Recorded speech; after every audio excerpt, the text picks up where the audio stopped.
Hi class. Really sorry. I want to apologize that this is so late. I have had a crazy week. As you know, COVID kind of gets things crazy. I'm currently sitting in the Medical Fitness Center at Vanderbilt. You can't see it because I'm just in a conference room, but that's where I am right now. This week has been especially crazy because my high school that I'm normally at is Harpeth High School, and you may have seen on the news that we got shut down because of numerous cases of COVID. So I've had to be tested and I have had to deal with all of that. So it's been really wild, but I do apologize that this is so late. A second apology. Apparently the video from last week was never actually posted. So I went to try and repost it and it's gone. So I will remake that as soon as I do this, but I wanted to make sure to get week 4 done. So we have made it, y'all. It is week 4 of the class. Y'all are doing a great job. Way to stay on top of things. Keep up with it. This week we're talking about nutrition and supplementation. So this is something that maybe a lot of us aren't super familiar with, so I tried to keep it pretty simple. And when we look at the PowerPoint, and you're going to see me kind of look down because I'm currently using my phone to film this because, again, having issues technology-wise.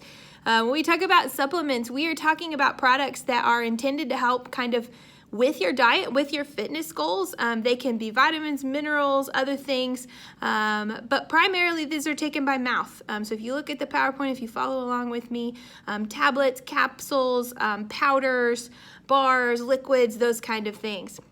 It's very important to note when we're talking about supplements, okay, really important to note something, and that is this Dietary Supplement Health Act and Education Act of 1994. I can't even talk.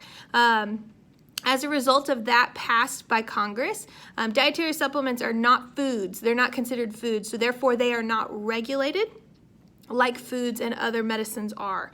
So whenever you see these things at GNC or other stores, the Body Shop, things like that, where you can go, you have to remember you have to be very buyer aware and buyer beware because you really are getting something you don't 100% know, hasn't been tested, hasn't been researched as extensively as other things. It's not held to the same high standard that other things are. So it has to be labeled as a dietary supplement. It can't be labeled as this is going to diagnose, prevent, treat, or cure any type of disease.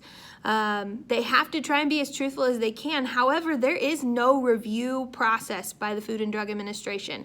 There is no approval process. So when we talk about supplements, it's important to understand that. Also, you got to just make sure that you're understanding that the manufacturer, it's 100% on them about being safe.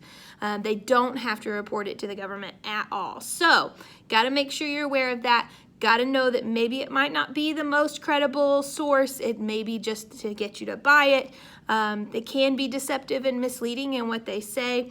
There's oftentimes adverse effects with other prescription medications that you're on, so it's important to let your doctor know what you've been taking as far as dietary supplements, okay? A lot of times these are used as a shortcut so that I don't have to actually do the work, which I've been there, done that. We all have, right? The biggest thing is research. With all of our medications, with all of the things in this world that we use over here on the medical side, there's a ton of peer-reviewed research. It goes through a lot, goes through a big process. We don't really know the long-term side effects on things, especially in athletes, and we certainly don't know what the difference is between men and women and also kids. So to hit just a few really briefly, pre-workouts are probably the most common thing that you'll hear about. Increasing blood flow, making you more mentally alert, helping physiologically with muscle pumps, increasing your energy, all of those things. C4 is probably the most common one that I hear of. And really what these are meant to do is help kind of just pump you up for your workout, help you focus, especially when you're tired, it's been a long day, or it's really early in the morning. A lot of times people will use those. They usually contain caffeine and a few other things that you'll see on the PowerPoint that kind of just help get you going, basically. The weight loss and fat burners side of the world, these have gone down significantly because we've seen a lot of issues with side effects. So you don't see people using these as much, but obviously they are still out there. The idea here is that they're going to optimize your metabolism, decrease your cravings, support your energy levels. Hydroxycut is probably the most common that we hear about. You may have seen TV commercials for. Again, they are supposed to supplement a healthy diet. They're not supposed to take the place of that. You can't eat McDonald's and take these and still lose weight. Most of these, again, are going to be different types of natural things, oils, roots, plants, things like that, but also ginger, grapefruit, other stuff, okay?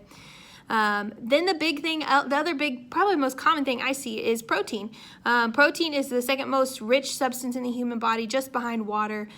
These occur naturally, but we also get a lot of this in food like meat, fish, poultry, milk, soybeans, etc. A lot of people use powders, they'll use bars, they'll use shakes. The big deal here is increasing muscle growth and function. That's what protein is supposed to do. You've got whey protein, which is the most common one that we'll see. Soy protein for those that are vegetarians, even all the way down to egg protein and a few others. So you can see that there. Biggest thing here is we're contributing to dehydration. A lot of stress on the kidneys whenever you're talking about proteins. Increased urinary calcium loss. So that, again, we're talking about a lot of issues. When we talk about creatine, another very common popular thing, this actually naturally occurs in your body and you get it from most meat and fish, so it doesn't necessarily have to be supplemented. In fact, for those that have normal to high creatine levels normally, you really don't need this at all, and in fact it can have adverse effects. So we don't really want to do that. It's only if you have low levels. But the idea here again is just that it works best for low bouts of sprinting and cycling and low rep weightlifting. It really is just to kind of help improve your recovery, delay your fatigue, increase your lean body mass. Again, this can cause stomach issues, so you want to be very, very careful about how you use it. The research on creatine is not great. You can find good stuff and bad stuff, but primarily it's going to be short duration, high intensity exercise like volleyball, football, sprinting, that kind of stuff. For our endurance activities, you don't really need creatine. It doesn't really help you. So the biggest thing here is understand this is a buyer beware kind of thing. You got to know what you're getting into. Find and research as best you can, and just know that this is not regulated by anyone. This is really just put out there, and it's kind of hearsay. It can be very helpful. There is a place for it. I'm not against it by any means. Just make sure that you understand what you're getting into. So anyway, I hope this helps. I'm sorry again for all the confusion and all of the delay, but I'm hoping we're back on track now, and we'll see from here. So if you have any questions, feel free to email me here in D2L, as well as you can email me on my NSCC email as well. It goes straight to my phone. I got into it now.